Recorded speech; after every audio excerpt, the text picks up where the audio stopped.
The past week had been a blur of unexpected travel and solemn goodbyes. My boyfriend, Mark, and I flew back to his hometown after his grandmother passed away, spending 4 days enveloped in the sprawling, the bustling life of his family. I was initially struck by the warmth and hospitality.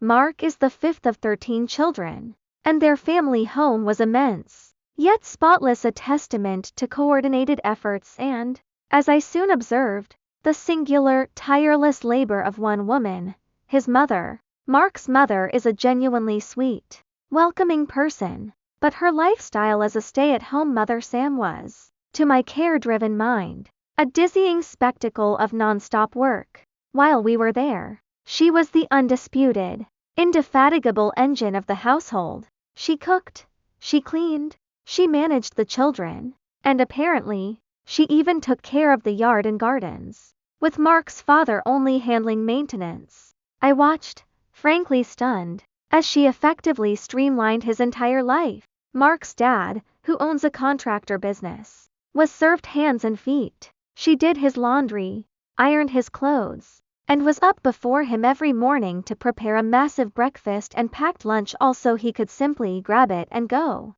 The meals themselves were an event. She cooked enough to feed an army, a practice that, I learned, wasn't just for guests. Dinner, which she cooked for most of the evening, was a gigantic affair. No one was permitted to eat until Mark's father had taken his first bite and explicitly complimented her on the meal. The family at least handled the cleanup, but the sheer volume of labor she performed was staggering. I saw a life of absolute devotion and endless toil, a life I absolutely did not envy. The real trouble began on the flight home. Mark was misty-eyed, reminiscing about the beautiful life his parents shared and how much he loved the way they lived. Taking a deep breath, I drew a hard line in the sand. Mark, I said plainly, I am absolutely not doing that, ever.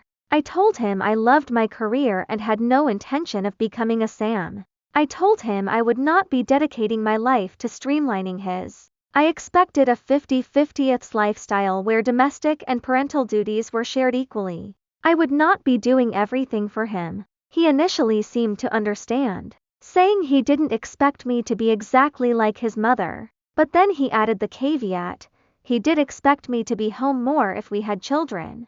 That was the tipping point. The expectations, even a modified version, was still too close to the life I had just watched consume his mother. My response was immediate and resolute.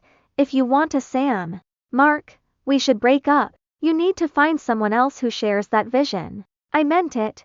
I wasn't going to compromise my future and career for a traditional gender role I never wanted. The conversation ended with Mark becoming visibly upset. He said he needed time and space to think.